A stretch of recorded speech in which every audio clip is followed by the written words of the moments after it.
ये 11 जो इंद्रियां हैं, इन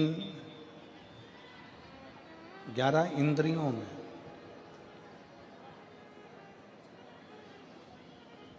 केवल एक भगवान शिव की अविरल भक्ति धारण करने के लिए ये इंद्रियां आप और हमको मिली। चाहे वो ज्ञान इंद्री हो, चाहे वो कर्म इंद्री हो, चाहे वो मन। कोई कह रहा था कि गुरुजी शंकर जी के मंदिर में जाने से, भगवान शंकर के मंदिर में पहुंचने से, जाने से क्या हमारा दुख कट जाता है? किसी ने पूछा कि शिव मंदिर में जाने से क्या हमारा दुख कट जाता है? शिव महापुराण में षडानंद कार्तिकेय और भगवान श्री गणेश जी का एक संवाद है। श्री गणेश जी महाराज कार्तिकेय बाबा से एक प्रश्न कर दिए। कार्तिकेय बाबा गणेश जी के प्रश्न को सुनकर, गणेश जी के संवाद को सुनकर तुरंत उत्तर देते हैं। भगवान कार्तिकेय जी के सम्मुख में गणेश जी महाराज का एक सुंदर सा संवाद है, बड़ा सुंदर संवाद, कि मान लो हमने सुना है कि गणेश जी कह रहे हैं कार्तिकेय जी से कि कोई शिवालय में जाए तब उसका दुख कटता है, कोई शिव जी के मंदिर पहुँचे तब उसका दुख कटता है, कोई शंकर भगवान की चौखट पर जाए, भगवान शंकर के द्वार पर जाए तब दुख कटता है। षडानंद कार्तिकेय जी कहते हैं गणेश जी से कि आप मंदिर तक पहुँचे ना पहुँचे, पर यदि आपके मन में शंकर के मंदिर जाने का केवल भाव प्रकट हो जाता है तो समझ लो कि आपका दुख कटना प्रारंभ हो जाता है। आप मंदिर में पहुंचे ना पहुंचे, आप मंदिर तक गए ना गए, आप शिव मंदिर तक पहुंचे कि ना पहुंचे वो मूल है, पर आपके मन में जब जिस समय पर आपके मन में भाव प्रकट हो जाता है, जिस समय पर आपके मन में ये उत्पन्न हो जाता है कि मुझे शंकर के मंदिर में जाकर एक लोटा जल चढ़ाना है, मुझे शिव जी की चौखट तक जाना है। जैसे हमारे मन में जब भाव उत्पन्न होता है, हमारे मन में कोई भगवान की अविरल भक्ति का, दर्शन का, पूजन का, जल का, कथा का जब भाव उत्पन्न होता है तो उसको पूर्ण करने वाले आप नहीं होते, उसको पूर्ण करने वाला तो देवाधिदेव महादेव स्वयं होता है। आपकी कामना क्या है?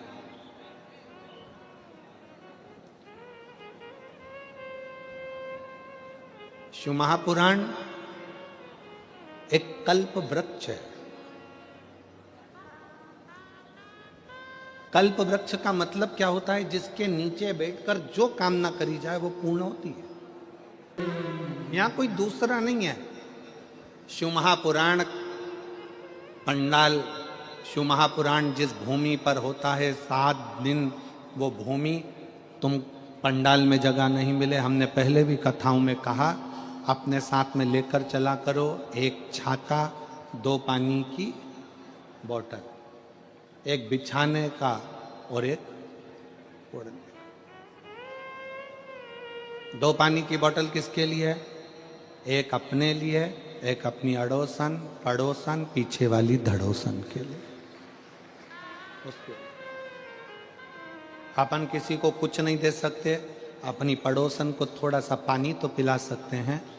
पंडाल में किसी का मुख झूठा करा देना, समझ लेना कि भोलेनाथ ने तुम्हारा भंडार खोलना प्रारंभ कर दिया। किसी का मुख झूठा करा देना, एक जरा सी टॉफी खिला दी, कोई ने बिस्कुट खिला दिया, कोई ने कोई सामान घर से बना कर लिया है। कई लोग पूड़ी लाते हैं, कोई चाय पिलाता है, कोई कॉफ़ी पिलाता है, कोई दूध पिलाता है, कोई सामग्री लाता है। रात दिन लोग सेवा करते हैं। ये शिव महापुराण का पंडाल नहीं, ये कुबेरेश्वर बाबा का कल्प वृक्ष है, जिस वृक्ष के नीचे बैठकर जो मांगा जाता है वो प्राप्त हो जाए, वो प्राप्त हो जाए। आप सब बैठकर जो भगवान शंकर की अविरल भक्ति करते हो, भजन करते हो, स्मरण करते हो, कीर्तन करते हो, ये उसका रास्ता। किस रूप में शिव यहाँ आते हैं, किस रूप में भोलेनाथ यहाँ बैठकर कथा का रस तत्व ग्रहण करते हैं, किस रूप में भगवान शंकर कथा का वाचन करते हैं, किस रूप में भगवान शंकर कथा करवाते हैं, ये वही जान सकते। शिव कथा कर रही है। कनक कुंडला, रत्नभद्र, यक्ष दोनों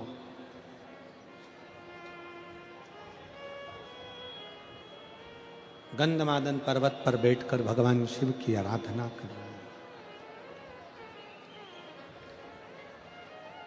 पार्वती जी ने भगवान शंकर से कहा कि ये आपके भक्त हैं,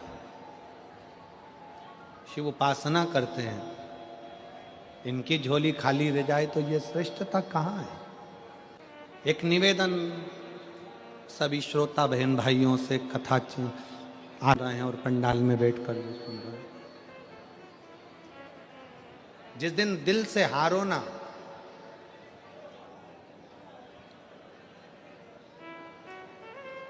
थोड़ी तकलीफों में अगर घिर जाओ, तकलीफें आ जाएं, कष्ट आ जाए, तकलीफें जिस दिन तुम्हारे भीतर बहुत ज्यादा मात्रा में आ जाए, उस दिन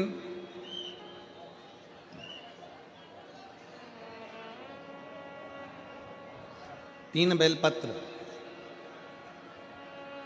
एक बेलपत्र में पीला चंदन, बीच वाली पत्ती। जिस दिन तुम्हें लगे कि मैं बहुत दुखी चल रही हूं और मेरा काम हो ही नहीं रहा, बहुत तकलीफ की जिंदगी चल रही है, कोई हाथ पकड़ने वाला नहीं है, कोई संभालने वाला नहीं है और बहुत तकलीफ हो रही है, बहुत तकलीफ।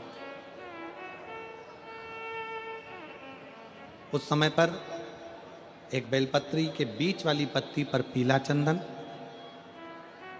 दूसरी पत्ती पर लाल चंदन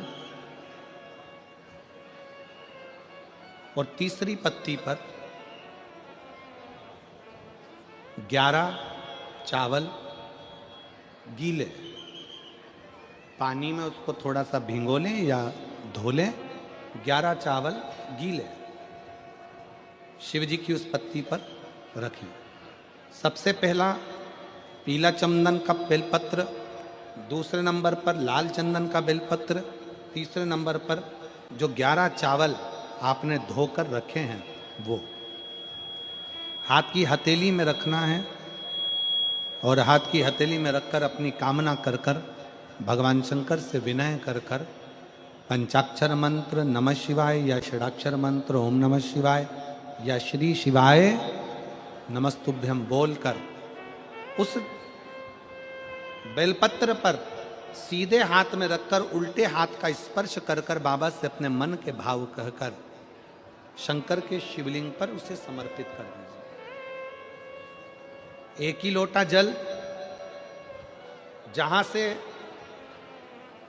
जल बहता है अशोक सुंदरी वाली जगह, एक ही लोटा जल, जहां से जल बहता है उस जल बहने वाली जगह पर 3 बार उस जल को अपनी कामना कर कर श्री शिवाय नमस्तुभ्यम या पंचाक्षर मंत्र या षडाक्षर मंत्र बोलकर 3 बार उस स्थान पर गिरा दीजिए। गिराने के बाद में बाबा से विनय कर कर अक्षत वाली जो बेलपत्र है, एक बेलपत्र और एक अक्षत उसमें से अपने लिए लेकर आ जाओ। उसको 2 महीना 3 महीना अपने घर में रखिए।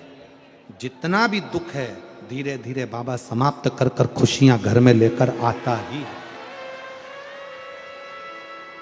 दुख समाप्त होगा, खुशियां घर में आएगी जरूर।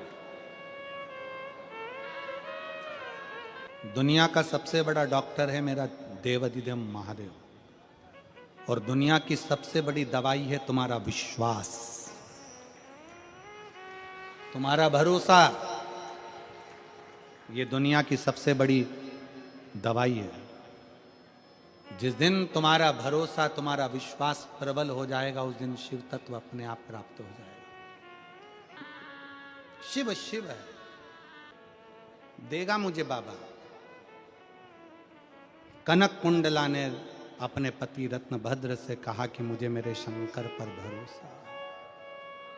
और मेरी जीजियों, मेरे जीजाओं, मेरी बेटियों, बेटाओं, मेरी माताओं,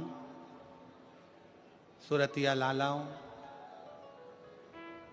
सूरत के रहवासियों, गुजरात की पवित्र भूमि पर रहने वाले मेरे शंकर के अंश रूप आप सब,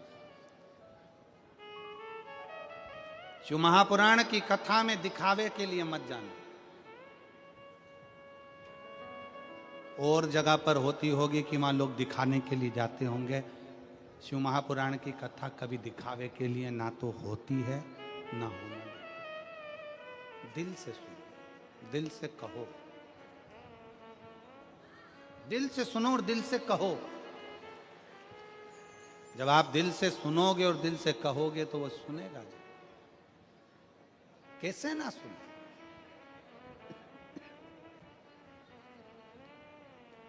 शिव कथा कह रही है,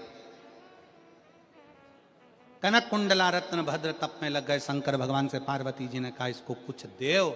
शिव जी ने कृपा करी और उसके घर में एक पुत्र दिया जिसका नाम हरिकेश हुआ। उस पुत्र का नाम था हरिकेश। हरिकेश बाल्यवस्था से भगवान शंकर की भक्ति में लग गया, भगवान शंकर की आराधना में लग गया। मिट्टी इकट्ठी करना, लिंग बनाना, पूजन करना, आराधना करना, ये हमारे घर के बच्चों के संस्कार।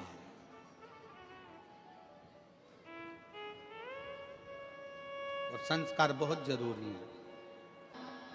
शिव महापुराण की कथा कहती है बेटा एक कुल को तारता है और बेटी दो कुल को तारती है। बेटी जन्म ले तो गौरान्वित होई है। बेटी जन्म ले तो गौरान्वित हुई है, बेटी दो कुल को तारती है। शंकर जी के किसी धाम में 12 ज्योतिर्लिंग में, शंकर जी के किसी ज्योतिर्लिंग में, भगवान शंकर के धाम में अगर कभी एक रात्रि रुकने का भी मन हो जाए और आपका कहीं पुण्य प्रबल हो जाए कि मैं शंकर के चौखट पर जाकर एक रात्रि विश्राम करूं।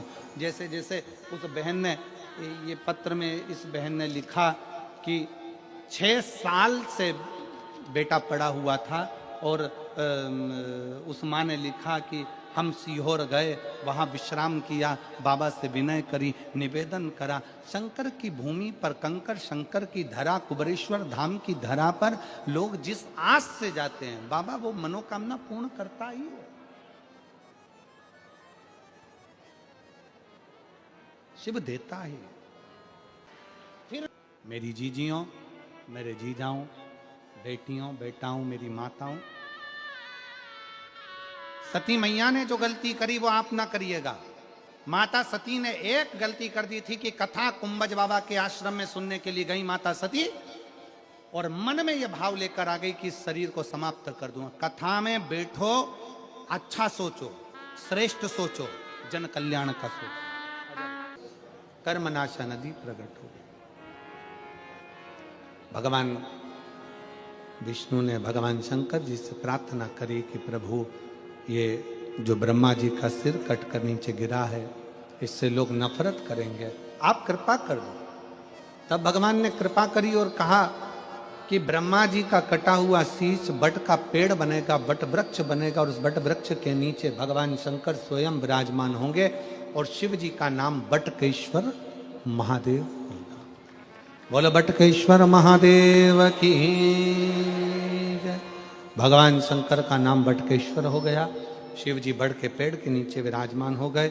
शिव महापुराण की कथा कहती है कि जीवन में बटकेश्वर महादेव का स्मरण, कभी मान लो कोई पैसा लेकर चले गया, कोई तुम्हारा धन लेकर चले गया, कहीं से पैसा नहीं आ रहा है, गया हुआ धन रुक गया है, तो भगवान शंकर को एक लोटा जल बटकेश्वर महादेव के नाम से समर्पित करें। भगवान शिव जी को एक लोटा जल बटकेश्वर महादेव के नाम से समर्पित करें और उनसे प्रार्थना करें, निवेदन करें। शिव स्वीकारेगा जरूर।